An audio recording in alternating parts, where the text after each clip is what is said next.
Crimea had been Russian since 1776 for all intents and purposes. And then the rest of that area that they are now occupying was part of Catherine the Great's new Russia. Now, within the last 2 weeks, Russian politicians have said it's time to make it clear that we're going to seize control of Kharkov and Odessa. Well, that's been clear from the beginning.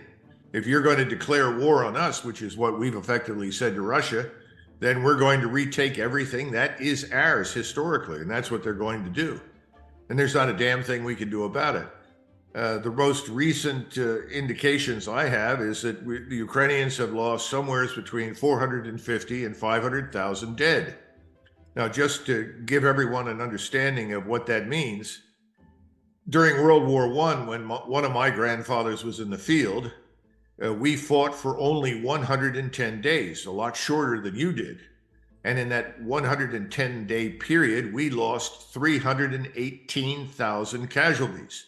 Of the 318,000 casualties, 110,000 men were dead. That's in 110 days.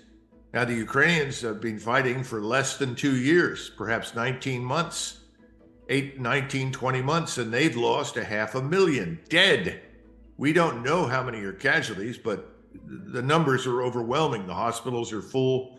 The numbers of amputees are staggering. A lot of these people are dying on the battlefield because there's no means to evacuate them. If a Ukrainian soldier or officer is wounded, he's got to bribe people in the ambulance to take him to a hospital to be cared for.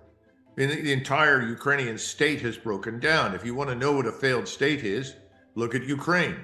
Meanwhile, Washington has turned Ukraine into the 51st state, lavishing billions and billions and billions of dollars on the state. We pay for the bureaucracy, for the daily government, for everything that you can imagine. You and other Europeans have contributed to the military side, as we have, but we effectively own Ukraine, and Americans have said this is ridiculous. Why are we doing this? We don't do as much for our own people as we are doing for Ukraine. And then, of course, there is always Israel. Israel is always quietly mentioned as the 51st state. Well, Ukraine has long since eclipsed Israel. Israel is a minor expense compared to what's happening in Ukraine.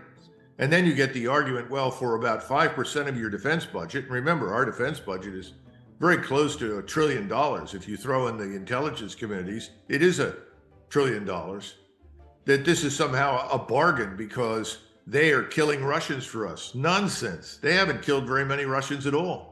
Russian losses are very low because the Russians have decided if you're stupid enough to attack us in our defenses, we'll annihilate you. And that's what they've been doing since really January of this year. Ukrainians are largely running out of manpower, which is why they're trying to convince the EU and other countries that have taken in Ukrainian refugees to send back men of military age because they've run out. The average age in the Ukrainian army is over 40 or under 21, under 18.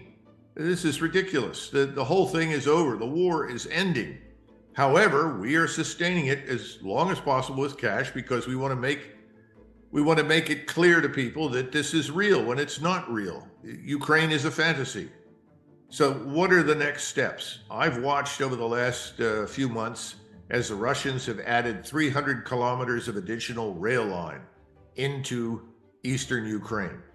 I've watched the buildup of forces. They are now over 1 million men in the Russian army, and they're going to be even larger over the next few months.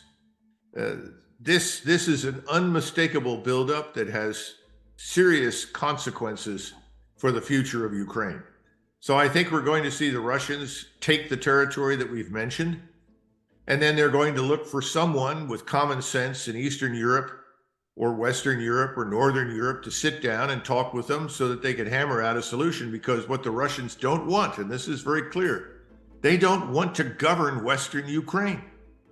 Western Ukraine really is different from Russia.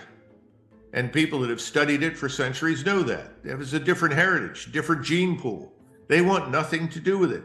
But they cannot sit by and allow the West, led by the United States, to turn the future Ukraine into yet another platform for attack against Russia, which means that whatever state, rump state, if you will, emerges in Western Ukraine, it's got to be neutral. It can't be part of the alliance. Now, the last point is very important about the alliance because I think the NATO alliance is crumbling. You have this facade of stability. It's not stable. The Germans are in terrible turmoil. They've now tried to kill some of their right of center politicians. I know it's popular for the neocons and the globalists to refer to the alternative for Germany as radical right. That's absurd. Anybody who's spending time with these people, they're just right of center at best. They are ultimately going to wield power in Berlin, and the stops are being pulled out to try and prevent that. It's not going to work. You have a similar phenomenon in France. At some point, that state is going to fundamentally change for the same reason that we will in the near future, and that's economics and finance. You have something you call gilts. I think we call them treasuries. I would urge everyone to look at the United States Treasury market. Look at the long-term Treasury bonds. The yields are now at 4.8%. Once they reach 5, I'm reliably told by analysts, our entire financial system could implode. We cannot service the debt. We can't afford it. Remember, there's this old question, when did the British leave India? They left India when the debt to GDP ratio after World War II, thanks to Churchill's brilliant strategy, was 240%. The British left because they were broke. They destroyed themselves in the Second World War. I have to admit, I'm an old Corelli Barnett fan. My first concern, had I been British, would have been the preservation of British national power in the empire. And that critical point was lost. Britain bankrupted itself, and so people made the prudent decision in 1947 to evacuate India, along with most of the empire. The thing that had propped up Britain as a very prosperous world power was suddenly fire sailed out of existence overnight. I think something similar is going to happen to us. And I think you're going to see massive troop withdrawals from all over the world as we run into a very serious financial crisis. Now, that's not a popular view inside the Beltway. People in the Beltway all think, oh, no, we can continue to print money in perpetuity. Don't worry about it. The Federal Reserve can buy up all the treasuries we need. Well, I'm telling you that's not going to happen. We're going to be in real trouble. And I think when that happens, it doesn't matter what people say about Ukraine. No one in the United States will care, and the United States will not care what the allies think. Washington will do whatever it thinks it is in its own interest, and that will mean leaving Ukraine. So the war will end when we leave. We just cut it off, walk away, it's done. And until then, I suppose in some form it will drag on, and we'll watch the Russians incrementally move across eastern Ukraine and finally into Odessa. Whether that happens before we fall apart or after, I don't know, but it will happen. And then hopefully people on the European continent will step in, new governments in Berlin, Paris, Prague, Warsaw, elsewhere, and negotiate an end to this insanity. But that will not forge a God-free and enduring peace. It will give us a break for some period of years. War will return in some form on a limited basis. But, the notion that we're going to ever achieve eternal peace in Eastern Europe, I think, is totally unrealistic. Ukraine, the Russians have something we refer to as persistent surveillance. That means that virtually nothing can be said, nothing can happen, no action can be taken inside Ukraine's borders without the Russians knowing it, without the Russians detecting it. And if they know it and detect it, they can also target it. And they've already demonstrated the ability with great precision to identify targets right along the border with Poland and Romania and to destroy them. What's happening now, it just happened within the last 24 to 48 hours in Ukraine, some 30 miles behind Ukrainian front lines, was the destruction of a group of Ukrainian soldiers, several hundred of them, along with their US, UK, NATO advisors. They were all killed in a strike. You cannot move in that country without being detected. And the Ukrainians have no means of disrupting that capability because these are the links that go between the ground forces and the reconnaissance overhead platforms, the terrestrial surveillance platforms. Some of them are just unmanned flying vehicles. Others are space-based. but this network of surveillance is very difficult to contend with. On top of that, the Russians have done something else that we in the West have never done well. They've streamlined their command and control to the point where within a few minutes, a decision can be made matching the right weapon systems, whether they're unmanned or manned, artillery, rockets, missiles, and so forth, against a particular set of targets or target. We are very service-centric oriented in the United States, and we have too many 4-stars. We have 43 4-stars. We make most Latin banana republics look efficient. And these 4-stars fight over turf, and nobody will cooperate with anyone else unless they somehow or another are benefiting bureaucratically from the action.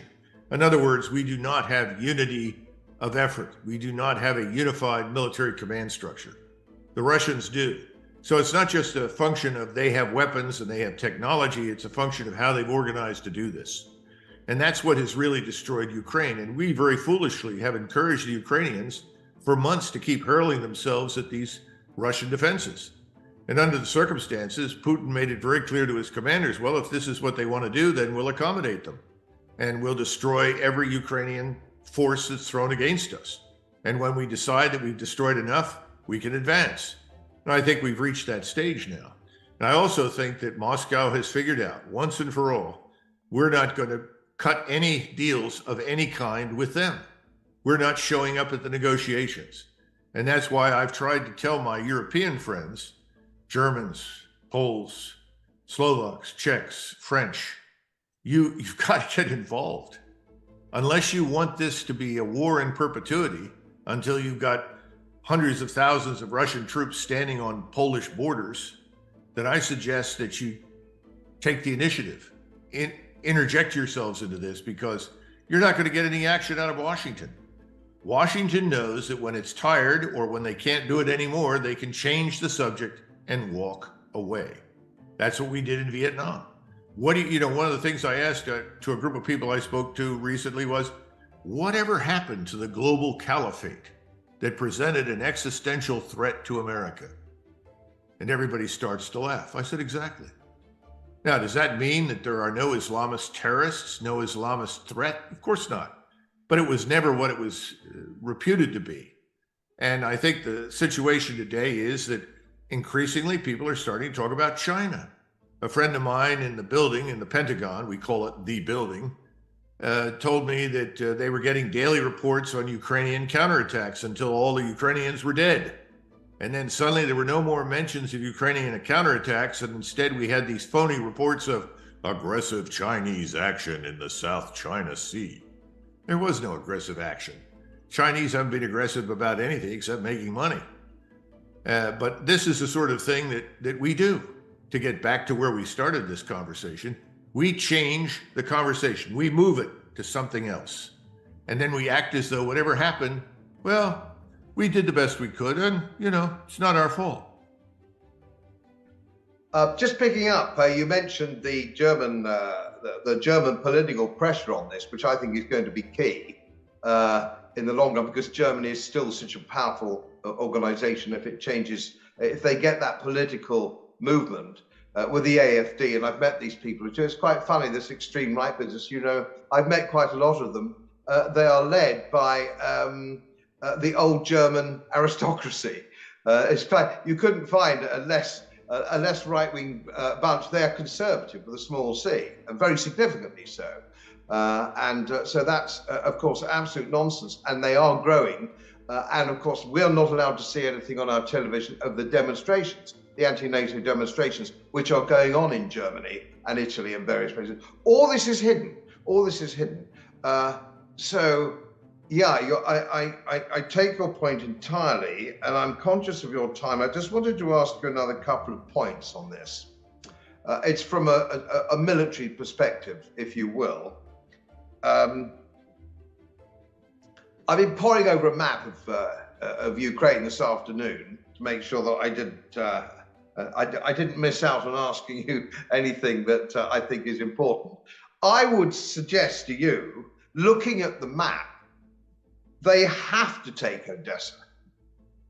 It's a key. It's absolutely a key. I don't think they can really leave that in a neutral state. Would you have a view?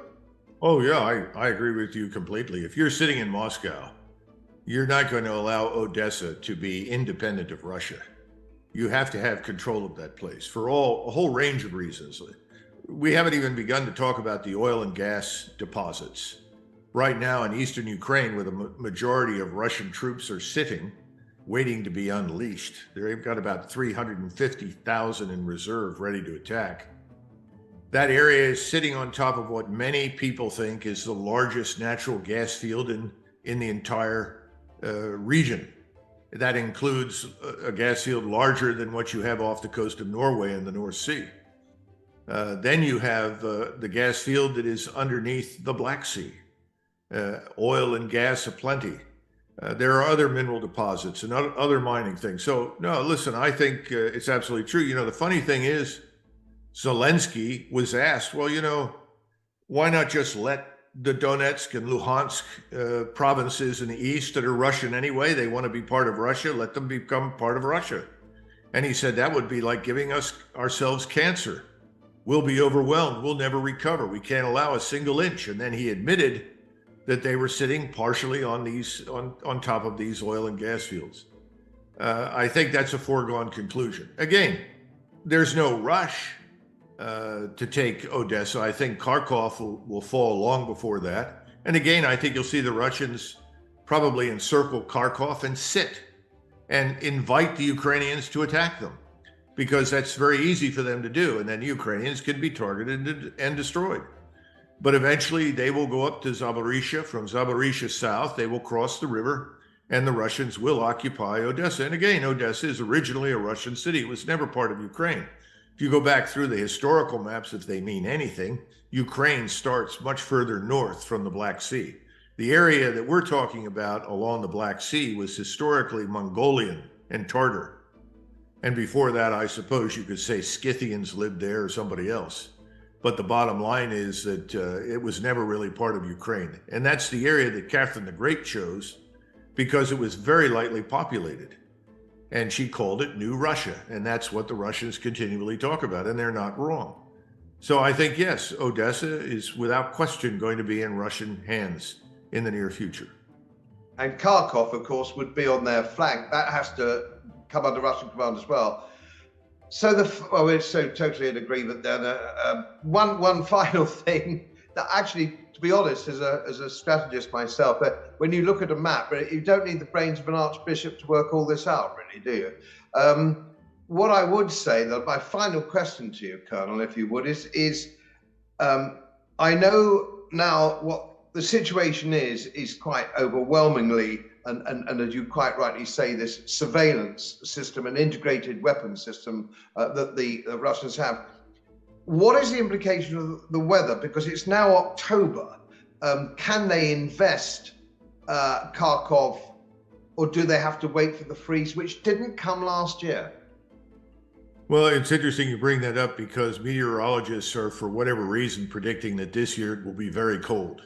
I have no idea. You never know with the weather.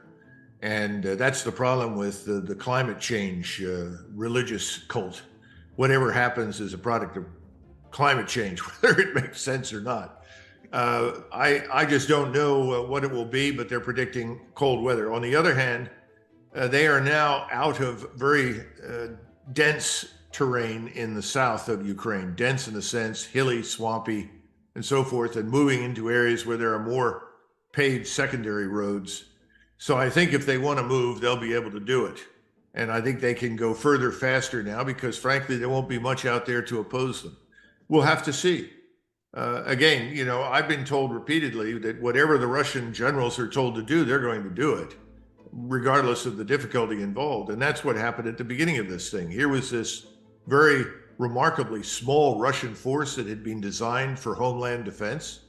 And suddenly, by April, May, June, they realized they were up against a full-fledged war, and they had to dramatically expand it, modernize it, reorganize it.